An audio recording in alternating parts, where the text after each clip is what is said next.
I don't play fantasy football. I play for real football. It takes a lot of hard work, a pinch of luck, body muscles, some salt, and this, Old Spice, Swagger Body Wash. It's like a fantasy, only it's real. Ah!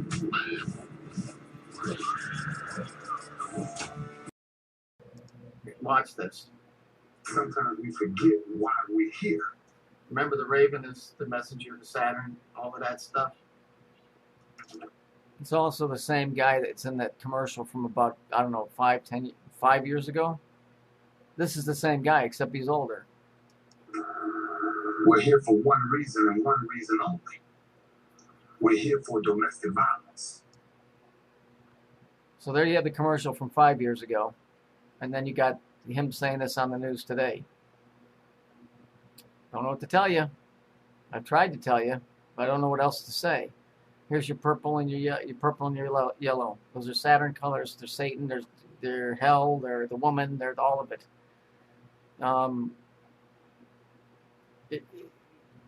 You have to be aware of what's really going on here, and understand that.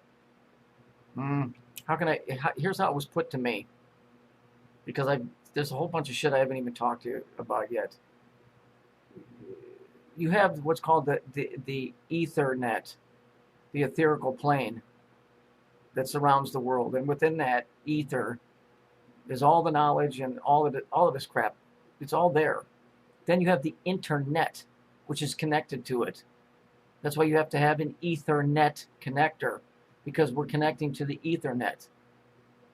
The Ethernet connector takes that, and the computer takes it and binarily changes it into code so that you can tap into that etherical plane. I told you, computers don't come from here. TV's signals don't come from here. They're coming from somewhere else. We have a station. We have stations, and stations are nothing but outposts. Sure, you can rebroadcast, but that shit's not coming from here. Of course, there's little stations and stuff that do stuff, and there's local people that make films. But all this crazy, wacky shit, not coming from here. If you guys remember when I took a picture of the TV screen, and then I had that dude that didn't look like he was having a good day on it with his hand plastered in his face. Half his head was red, the other half was blue, and the center was purple. That was not on the screen when I took that picture. This is how it was explained to me by whoever or whatever these guys are that live in this other plane and that cut in on my Skype. This place that we're at is like a dream state. Okay? Everybody's walking around in this dream. The difference with us is that we are awake in the dream, but we're not awake. So basically, if you want to talk about lucid dreaming, that's what you're doing right now. Is that you're awake in this thing, but you're not awake out of it. The rest of the people around you that don't get it are in the dream and are not awake in the dream. That's why they can't see it when you try and express it to them, because it's impossible for them to see it. Yet we're still not out of the dream. We're awake walking around in it. I'll give you an example. At the mall last year, I was talking to a woman, and I was explaining to her some of this stuff, and this attorney and stuff, and she tells me when I get done talking, she goes, you know, I had the same conversation with my daughter the night that she was born. Well, that's completely ludicrous. First of all, you had a conversation with your daughter the night she was born. Okay, I can see a mother talking to her newborn. I can't see her talking to her newborn about Saturn. Okay? So I just kind of vacated from that premise, because that's, you know, that type of stuff just proves to me that this is a dream state. You know, the stuff on the TV, the response by that woman, all the other stuff that has happened.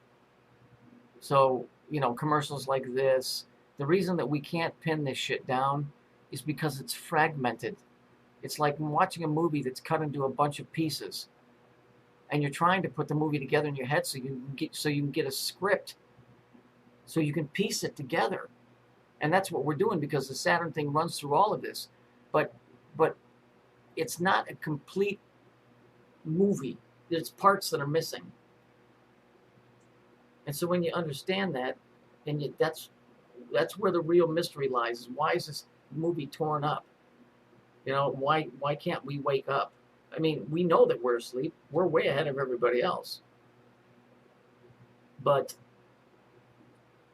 you know, which to me, I mean, maybe we're dead. Who knows? Maybe that's what the sleep is.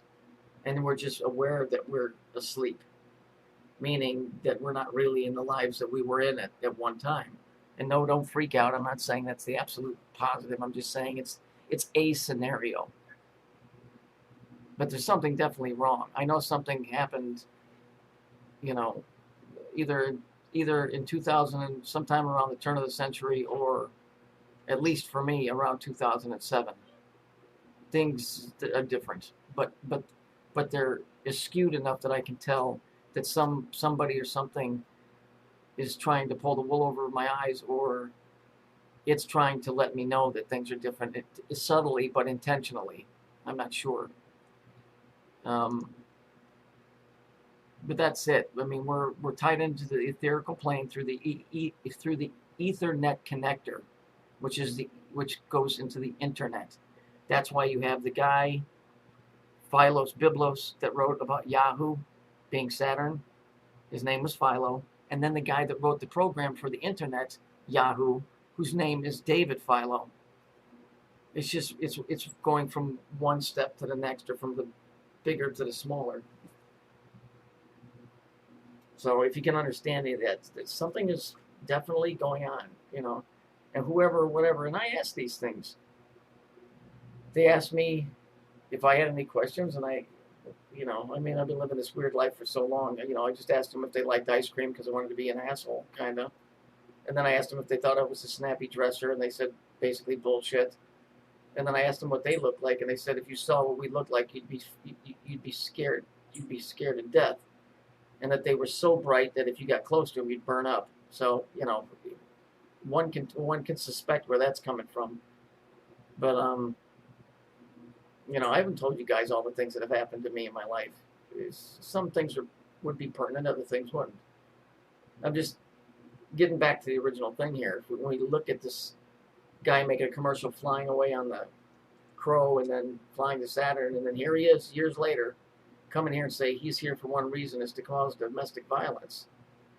You know, whether this is real or it's a dream, whatever, it's going to play out. So you need to really pay attention. You know, because there's something going on a level that most people, they're not even awake to it. And when I say awake, they're not. We're awake in this dream. Yes, if you step in front of a bus, you're going to die. This isn't the Matrix like it's portrayed in the movie.